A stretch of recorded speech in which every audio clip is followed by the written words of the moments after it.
اہلہ والصلاۃ لأہلہا اما بعد فاعوذ باللہ من الشیطان الرجیم بسم اللہ الرحمن الرحیم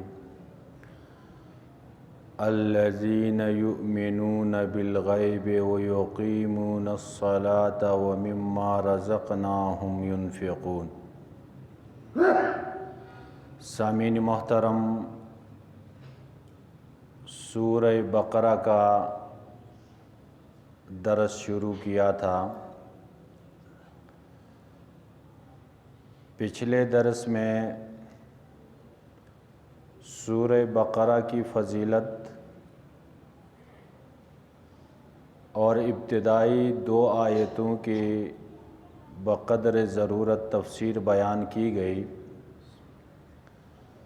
کہ جس میں عظمت قرآن کا ذکر، قرآن کے 3 صفات ذکر کی گئی اور ان تینوں صفات کے ساتھ ترغیب تھا قرآن کے لیے۔ پہلی صفت، یہ ایک کامل و مکمل کتاب ہے، اور دوسری صفت یہ کتاب محل ریب نہیں ہے، شک کا محل نہیں ہے، اور تیسری صفت یہ ہدایت ہے متقی لوگوں کے لیے۔ ایک ہدایت عامہ ہے جو ہر ایک کے لیے ہے، متقی ہو یا غیر متقی ہو، یہ کتاب اس کی رہنمائی کر رہی ہے۔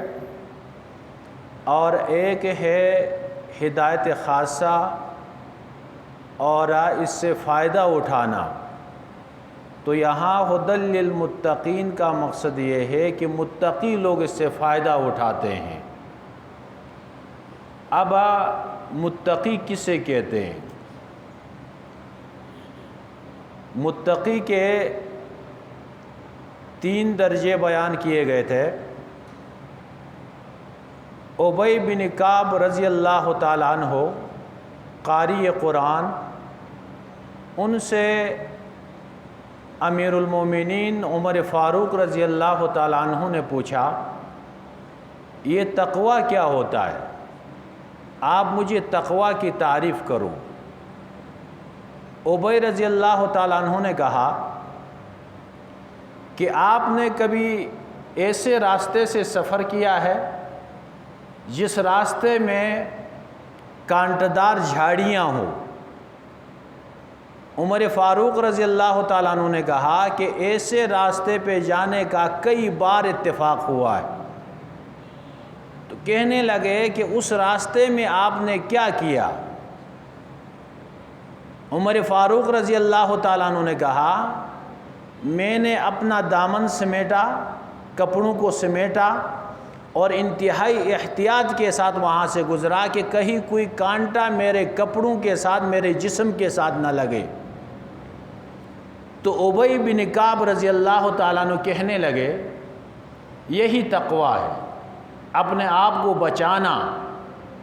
جو بندہ اپنے آپ کو کفر شرک سے، بدعات سے، منکرات سے اپنے آپ کو بچا کے زندگی گزار رہا ہے، یہی تقوی ہے، اور وہ شخص متقی کہلاتا ہے۔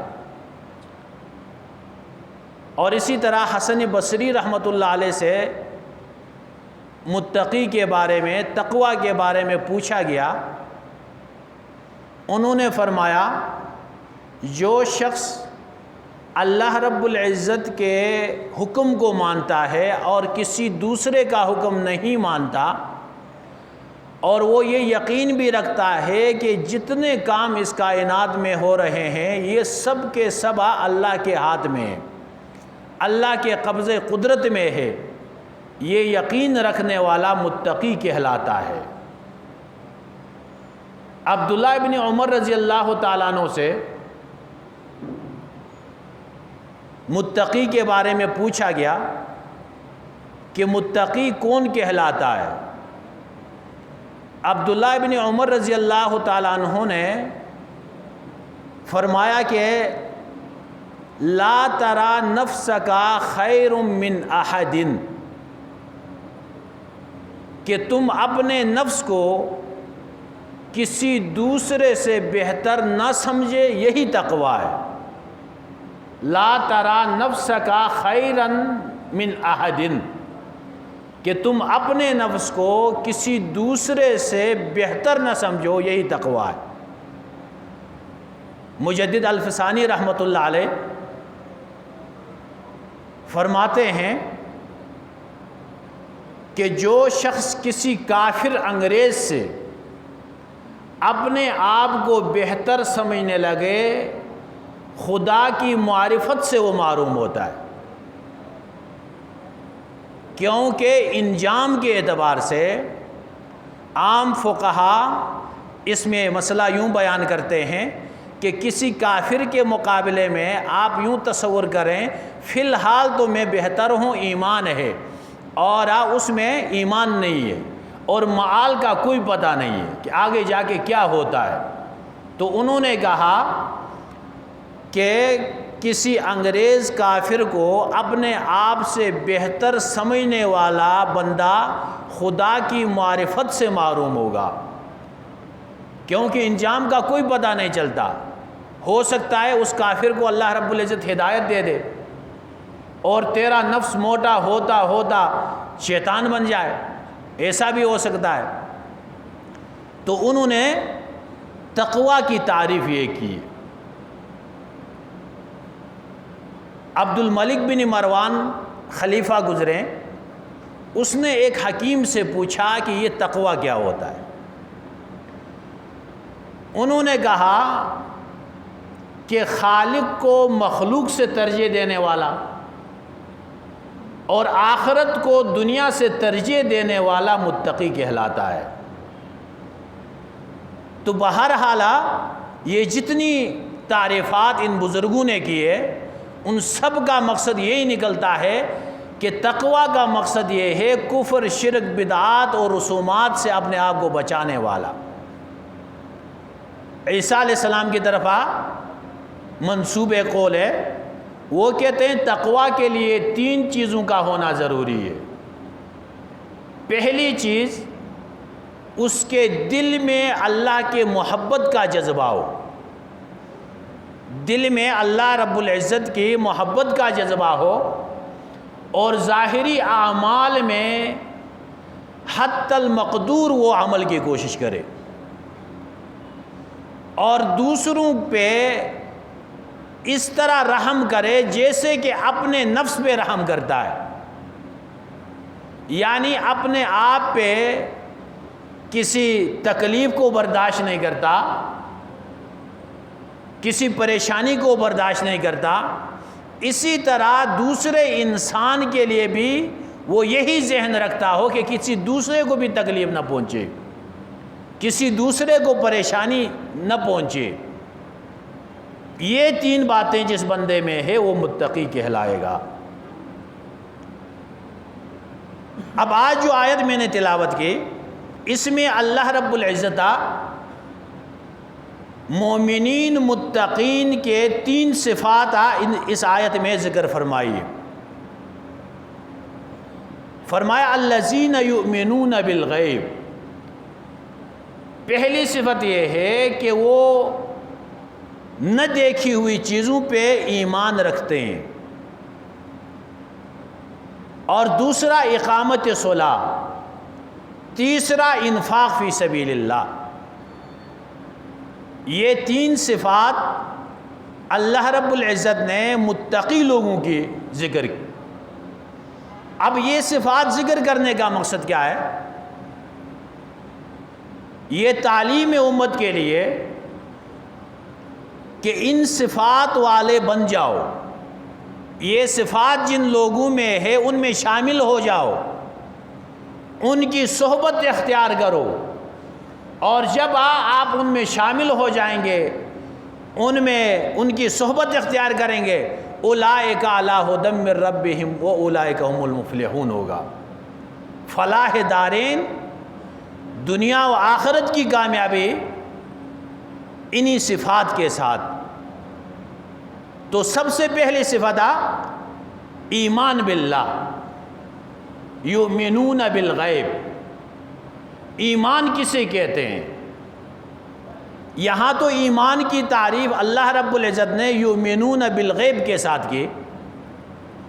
ایک ایمان ہے اور ایک غیب ہے، ان دو الفاظ کا جو معنی سمجھا وہ ایمان کو بھی سمجھے گا۔ ایمان کسے کہتے ہیں؟ شرح عقائد میں عقیدۃ الطحاوی میں اس کی تعریف کی گئی ہے کہ ایمان کہتے ہیں کسی کے بات پہ یقین کرنا کسی دوسرے کے اعتماد پہ، کسی کے بات پہ یقین کرنا دوسرے کے اعتماد پہ، اس کو یقینی طور پہ مان لینا، یہ لغتاً ایمان کہلاتا ہے۔ اب اگر کوئی آدمی مشاہدے کے ساتھ تصدیق کرتا ہے وہ ایمان نہیں کہلاتا۔ ایک بندہ ہے جو سفید کو سفید کہہ رہا ہے، کالے کو کالا کہہ رہا ہے، دوسرا بندہ اس کی تصدیق کر رہا ہے، تو اس کو ہم ایمان نہیں کہہ سکتے، کیونکہ یہاں مشاہدہ ہوا، اس نے دیکھ کے تصدیق کی ہے۔ اور ایمان کیا ہے؟ بن دیکھے تصدیق کرنے کا نام۔ اور اصطلاح میں ایمان کہتے ہیں خبر رسول پہ یقین کرنا، رسول پہ اعتماد کرتے ہوئے، رسول کے خبر پہ اعتماد کرنا، رسول پہ اعتماد کرتے ہوئے بغیر مشاہدے کے۔ اور غیب ان چیزوں کو کہتے ہیں جو بندہ اپنے حواس کے ذریعے، اپنے عقل کے ذریعے معلوم نہ کر سکے، یہ ہے ایمان۔ مثال کے طور پہ ہم نے جنت نہیں دیکھا، ہمارا یقین ہے اور ایمان ہے، کیونکہ مخبر صادق نے ہمیں خبر دی ہے۔ عالم برزخ ہم نے نہیں دیکھا، لیکن ہم مانتے ہیں، ہمارا یقین ہے، ایمان ہے کہ مرنے کے بعد عالم برزخ شروع ہونے والا ہے، کیونکہ مخبر صادق نے خبر دی ہے۔ تو جو خبر رسول اللہ صلی اللہ علیہ وسلم سے قطعی طور پہ ثابت ہو، جمہور اہل اسلام اس کو خبر رسول کہنے پہ متفق ہو، اس پہ ایمان لانا، یہ ایمان بالغیب کہلاتا ہے۔ تو ایک ہے ایمان اور ایک اسلام۔ ایمان تصدیق قلبی کا نام، اسلام ظاہری جو اعمال ہم کرتے ہیں، شکل و صورت بناتے ہیں، اقرار کرتے ہیں، وہ اسلام کہلاتا ہے۔ لغت کے اعتبار سے فرق ہے، لیکن حقیقت کے اعتبار سے ان میں کوئی فرق نہیں ہے۔ ایمان بغیر اسلام کے، اسلام بغیر ایمان کے یہ مقبول نہیں ہوتا۔ تصدیق قلبی ہے، اقرار نہیں ہے، پھر معتبر نہیں ہے۔ اقرار ہے لیکن تصدیق نہیں ہے، پھر بھی وہ معتبر نہیں ہے۔ تو پہلی صفت وہ بن دیکھے یقین کرنے والے، وہ یقیمون الصلاۃ۔ اعمال میں سے دوسری صفت فرمایا وہ نماز کو قائم رکھتے ہیں۔ ایک ہے ادائے نماز، ایک ہے اقامت نماز۔ اللہ رب العزت نے قرآن مجید میں جہاں بھی نماز کا ذکر فرمایا وہ اقامت کے ساتھ ذکر فرمایا۔ ادائے نماز الگ چیز ہے اور اقامت نماز یہ الگ ہے۔ اقامت نماز کا عبداللہ ابن مسعود رضی اللہ تعالیٰ عنہ نے تشریح کی، اس کا مطلب یہ ہے کہ نماز کے تمام شرائط آداب کا خیال رکھتے ہوئے، نماز کے جو فرائض ہیں، واجبات ہیں، سنن ہے، اس کے اوقات ہیں، اوقات کے ساتھ پابندی کے ساتھ نماز پڑھنا، یہ اقامت صلاح کہلاتا ہے۔ تو یہ مومنہ متقی کی علامت۔ اگر ایک بندہ نماز کے شرائط و آداب کا خیال نہیں رکھتا، وہ اقامت نماز نہیں کر رہا ہے، بلکہ بعض نمازیوں کے لیے اللہ رب العزت نے ہلاکت کا بھی ذکر فرمایا، ویل للمصلین، بعض نماز پڑھنے والوں کے لیے ہلاکت ہے، ہم فی صلاتہم ساہون، جو اپنے نماز میں غفلت کرتے ہیں۔ اب نماز میں غفلت کیا ہے؟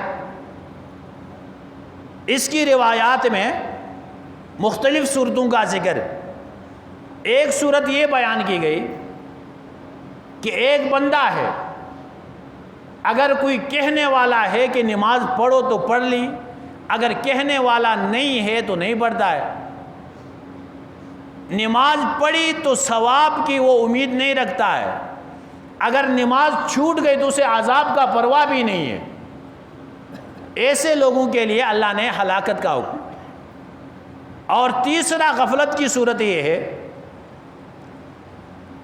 کہ ایک بندہ نماز تو پڑھ رہا ہے لیکن اس کے آداب و شرائط کا خیال نہیں رکھتا، اتنی جلدی جلدی نماز پڑھتا ہے کہ ایک بوجھ سر پہ تھا، بوجھ اتار کے پھینک دیا۔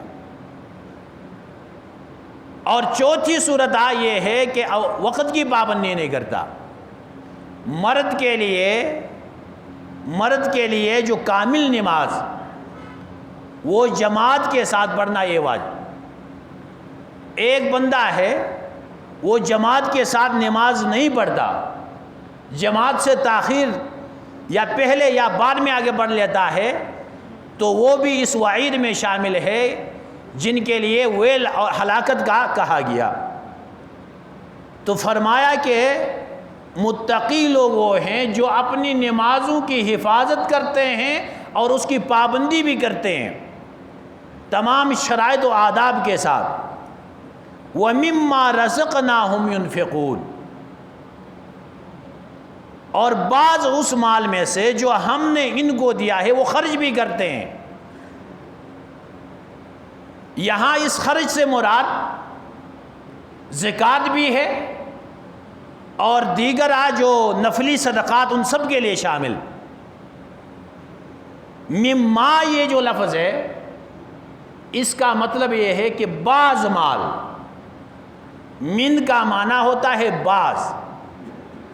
اللہ رب العزت نے ترغیب دی، یہ جو تم دے رہے ہو یہ کوئی آپ کا ذاتی نہیں ہے، رزقناہم، جو ہم نے تمہیں دیا ہے اس میں سے تھوڑا سا مال اللہ کے راستے میں خرچ کرتے ہیں۔ اس میں سب سے پہلے نمبر پہ زکوٰۃ ہے۔ زکوٰۃ دوسرے اموال کے بنسبت جو اس کے پاس باقی رہتا ہے یہ تھوڑا ہوتا ہے، 40واں حصہ ہوتا ہے۔ اور اس کے بعد جو صدقات واجبہ ہے، صدقہ فطر ہے، قربانی ہے، اور اس طرح دیگر جو اپنے رشتہ دار والدین ہے وہ محتاج ہے تو ان کے لیے نان نفقہ خرچہ دینا یہ بھی اس بندے کے ذمہ واجب ہوتا ہے۔ ان فی الاموال حق سوى الزکوٰۃ، زکوٰۃ کے علاوہ بھی بعض حقوق ایسے ہوتے ہیں جو واجب ہو جاتے ہیں بندے پہ، اور اس کے علاوہ جو کار خیر میں بندہ لگاتا ہے،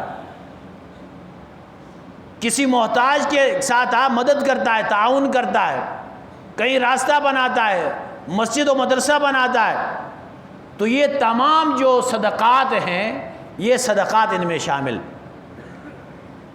صدقات 3 طرح کے ہوتے ہیں، ایک صدقہ فرض ہے زکوٰۃ ہے، اور دوسرا واجب ہے صدقہ فطر ہے، قربانی ہے، اور ایک واجبہ نظر کی صورت میں ہوتا ہے کہ کوئی بندہ یوں کہے کہ اللہ رب العزت اگر میری یہ مصیبت دور کر دے اور میری یہ پریشانی یا بیماری دور کر دے تو میں اللہ کے نام پہ اتنا صدقہ کروں گا، تو یہ نظر کا صدقہ جو ہوتا ہے یہ بھی واجب ہوتا ہے۔ اور ان کا مصرف ہے کہ صدقات واجبہ کا مصرف فقراء اور مساکین ہیں، یہ بندہ خود استعمال نہیں کر سکتا ہے، اپنے گھر والوں پہ استعمال نہیں کرا سکتا ہے، وہ فقراء اور مساکین میں تقسیم کرے گا۔ تو یہاں یہ دوسری صفت اللہ رب العزت نے ذکر فرمائی۔ تو ایمان کے ساتھ اعمال صالحہ بہت زیادہ ہے، یہاں صرف دو کا ذکر ہوا ہے۔ ایک وہ نماز کو یعنی کہ پابندی کے ساتھ پڑھتے ہیں، اور دوسرا وہ جو مال اللہ نے دیا ہے اس میں سے یہ خرچ بھی کرتے ہیں، حالانکہ اعمال صالحہ بہت زیادہ ہیں۔ تو اس لیے علماء نے، مفسرین نے نکتہ لکھا کہ یہ تمام اعمال کے لیے شامل ہے، کیونکہ انسان کے جتنے اعمال ہوتے ہیں ان کا تعلق یا تو بدن کے ساتھ ہوتا ہے یا اس کے مال کے ساتھ ہوتا ہے۔ تو یہاں جن عبادات کا تعلق بدن کے ساتھ تھا، اس کے جان کے ساتھ تھا، ان میں سے سب سے اہم جو عمل ہے وہ نماز۔ تو یہاں نماز کا ذکر ہے، اور اس سے تمام عبادات بدنیہ مراد۔ اور دوسرا عبادت جس کا تعلق مال کے ساتھ ہے، وَمِمَّا رَزَقْنَاهُمْ يُنْفِقُونَ، اس میں تمام عبادات مالیہ کے لیے اشارہ ہے۔ تو حاصل اس کا یہ نکلا، متقی وہ لوگ ہیں جو ایمان کے ساتھ ساتھ تمام اعمال صالحہ کے وہ پابندی بھی کرتے ہیں۔ اب ایمانیات میں مزید کیا ہیں وہ آگے آیتوں میں اس کا ذکر ہے، وہ انشاءاللہ آئندہ درس میں بیان کیے جائیں گے۔ اللہ رب العزت ہمیں قرآن کو سمجھ کے عمل کی توفیق عطا فرمائے، سنتیں ادا کر لیں۔